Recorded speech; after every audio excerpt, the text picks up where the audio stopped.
Bill Barr sat down and did an interview with PBS.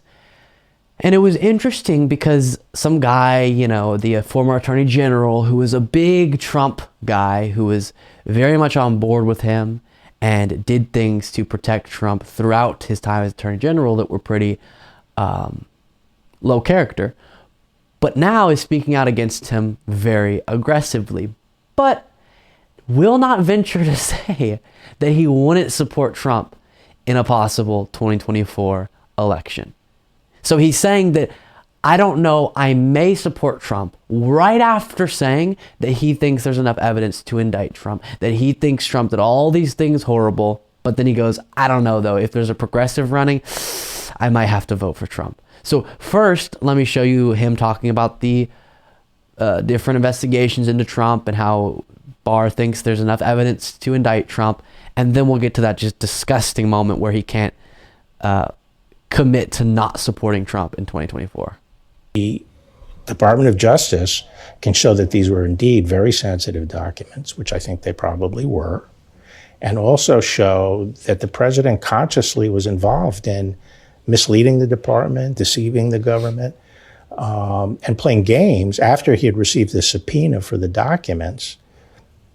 Those are serious charges. That's a serious enough serious. Crime. That's a serious well, enough crime. I said that I personally think that they probably have the basis for legitimately indicting the president. I don't know. I'm speculating. You're speculating. Yeah. But given what's gone on, I think they probably have the evidence that would check the box. They have the case. And if they have it, should they? That's a decision for... if you were AG, would you? I'm not going to get into that. Do you think they will? I think it's becoming increasingly more. Okay, increasingly more likely is how he ends that. But yeah, so he thinks it's likely Trump will indeed be indicted, and there seems to be enough evidence for that to be justified.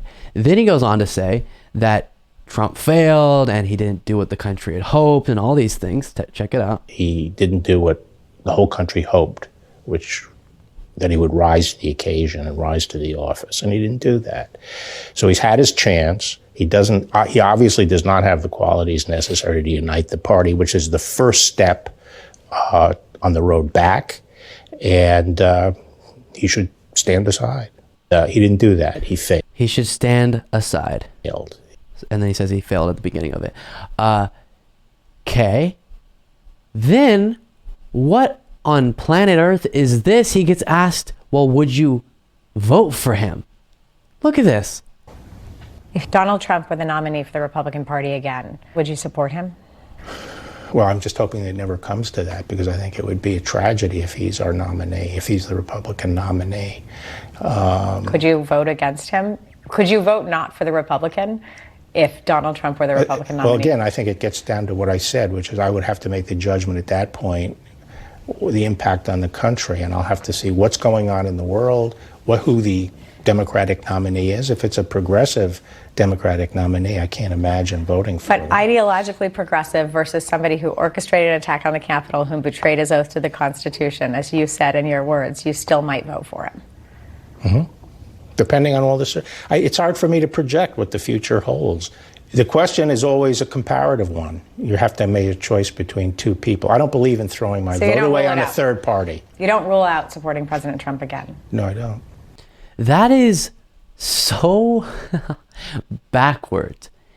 You prefer someone who attempted to overthrow our lawful process, stay in power despite losing the election, over someone who's just to the left of you on policy.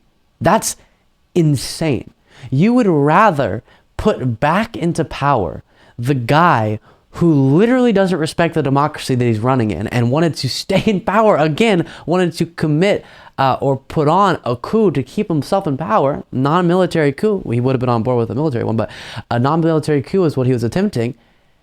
And that to you would be worth it to put back in power, risk our entire democracy dying so that you don't have someone in power who wants to raise the minimum wage or something. That's insane. You are wild, bonkers, unhinged, Mr. Barr. That is really, really crazy and shows you, okay, you like the way it feels to call out Trump because you know he's definitely in the wrong morally and threatens our democracy, but you don't actually care. You just like doing that for the book deals and for the publicity and whatever. You're not actually taking a moral stand, because if you believed what you were saying, if you believed that he acted incorrectly in all these ways and as a threat in some significant ways to our democracy, it wouldn't matter if someone had very different policies than you. You still would never be able to muster the ability to vote for that guy once again, right? It would be fine to vote for someone who's very far left in your mind, because at least they respect the democracy, and after however many years you can have an opportunity to vote them out. That is so low character and bothers me deeply, because you are not taking the moral high ground that you think you are if you can't be consistent and be principled with standing against this man. That is so wild.